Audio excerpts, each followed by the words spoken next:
Sahabat, kampanye Pilpres sudah berlangsung dan kita lihat para masing-masing pasangan calon sudah pergi ke berbagai daerah. Meskipun kampanye saat ini tidak seramai kampanye peristiwa atau event yang sama pada tahun-tahun sebelumnya. Mungkin mendekati hari hanya nanti barangkali itu akan lebih besar. Tapi kita melihat bahwa satu nama yang selalu jadi muncul ke permukaan, yang ini banyak dibicarakan banyak orang yang akhir ini. Gibran, calon wakil presiden untuk pasangan nomor urut 2.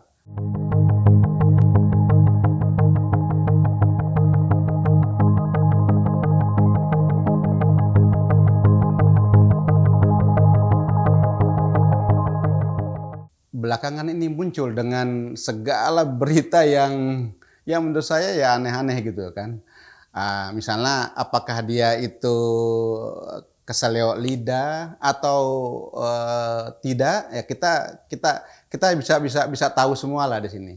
Yang terakhir adalah soal asam sulfat dan asam folat. Ini kan dua hal yang berbeda ini kan. Yang satu sangat berbahaya, yang satunya lagi sangat bermanfaat misalnya. Ya kan? Nah, kalau ini keseleo lidah, tapi nyatanya diucapkan hampir 2 kali kalau tidak salah ini.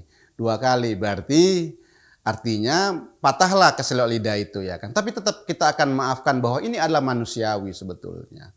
Ini sangat manusiawi kesalahan, tetapi persoalannya adalah ini untuk posisi wapres, posisi yang tidak main-main, yang akan memimpin bersama presiden ini, yang penduduk Indonesia ini kemungkinan besar hampir 300 juta ini, tahun depan mungkin 300 juta jangan-jangan itu kan, antara 275 mungkin ke atas itu kan.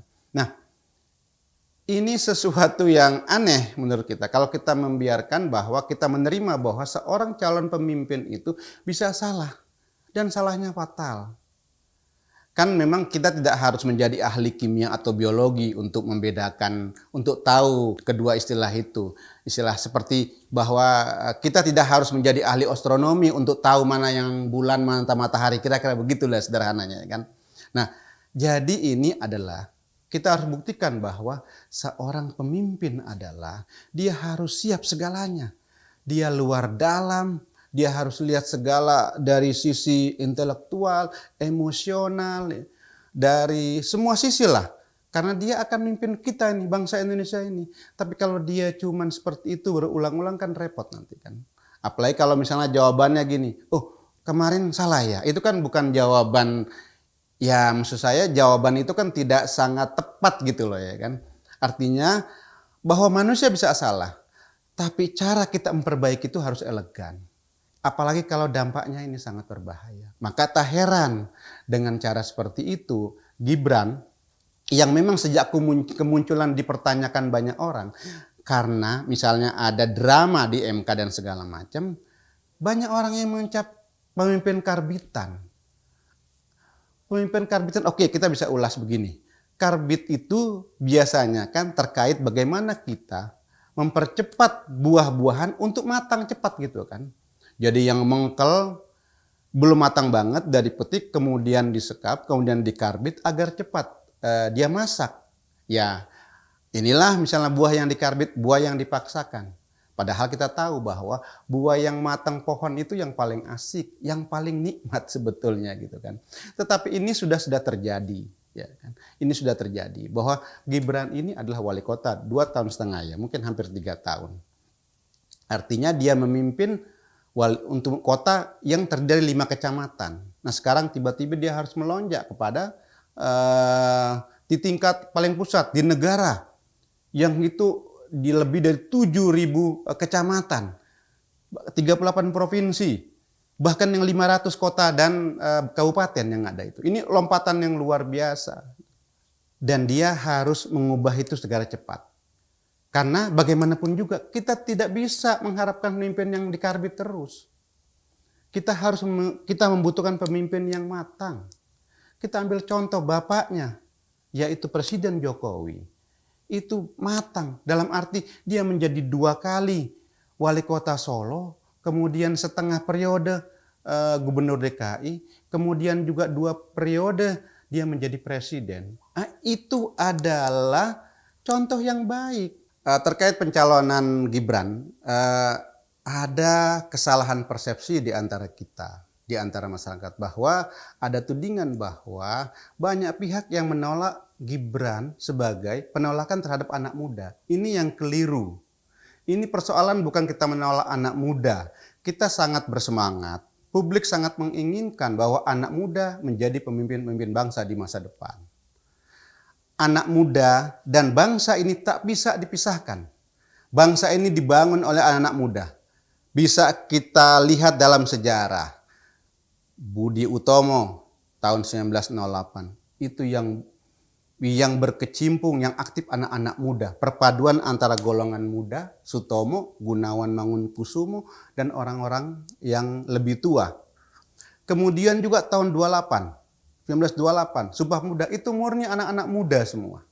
Lalu tahun 45 itu ada golongan muda, ada golongan tua, bahkan ada golongan yang lebih muda lagi. Kita coba uraikan. Tahun 45 misalnya, kala itu ada yang namanya golongan Bung Karno, Bung Hatta. Rata-rata usianya itu 40-an tahun. Kemudian juga ada lagi golongan yang kelompoknya Rajiman Wedodiningrat. Itu yang lebih tua lagi. Tapi kita tahu, tahun 45 itu ada lagi satu kelompok yang lebih muda lagi, yang telah membawa Soekarno ke Rengas Dengklok. Itu kelompoknya Soekarni, kelompoknya Hairul Saleh, kelompoknya Wikana. Kita tahu berapa usianya. Itu belum 30 tahun. Itu usianya 29 ke bawah. Jadi ada perpaduan antara 29, 30 ke bawah, under 30, sama 40-an, dan sampai 60-an. Jadi para pemuda itu bahu-bahu, tidak bisa kita dikotomikan itu. Tidak bisa ada perbedaan-perbedaan antara sisi yang muda apa yang tua, tidak ada. Semua bersatu untuk negeri ini. Nah, kalau sekarang kita permasalahkan bahwa kita menolak anak-anak muda, itu keliru, itu salah. Karena sejak dulu sebetulnya anak-anak muda itu tidak ingin diperjuangkan tentang kehidupannya. Anak-anak muda itu justru memperjuangkan dengan bangsa ini. Kalau ada anak muda ingin diperjuangkan sekarang, justru itu keliru. Justru itu yang salah. Anak-anak muda sekarang bangkit untuk memperjuangkan bangsa ini ke depan lebih baik. Sebagaimana dicontohkan oleh tadi. 08, 28, 45. Jadi kuncinya bahwa anak-anak muda itu megang peran. Tapi bukan dia yang diperjuangkan, tetapi dia memperjuangkan bangsa dan negara ini. Pasti akan kelihatan yang dipimpin atau yang dikreasi atau tidak, yang diciptakan pasti akan kelihatan dengan yang orisinil. Nah, pemimpin karbitan ini satu pesannya. Saya kira dia harus menjadi pelayan masyarakat. Dia harus menjadi pelayan publik yang ada di Indonesia ini. Kita bisa membedakan kok mana pelayan benar-benar murni, yang benar orisinil, mana yang tidak. Ada satu pesan yang perlu diresapi oleh para pemimpin yang ada di Indonesia, politikus kita. Pesan dari seorang first lady, seorang ibu negara di Amerika namanya Eleanor Roosevelt. Dia mengatakan, kalau seorang pemimpin berpikir hanya untuk dirinya, biasanya dia akan menggunakan otaknya. Tetapi kalau seorang pemimpin berpikir untuk orang lain, untuk masyarakatnya, maka dia akan menggunakan hatinya. Sekarang tinggal kita bertanya kepada masing-masing itu. Dan masing-masing bertanyalah, apakah saya menggunakan otak saya atau menggunakan hati saya. Maka dari situ kita akan kelihatan, apakah dia hanya memikirkan dirinya sendiri atau dia berpikir untuk masyarakat, untuk bangsa dan negaranya ini.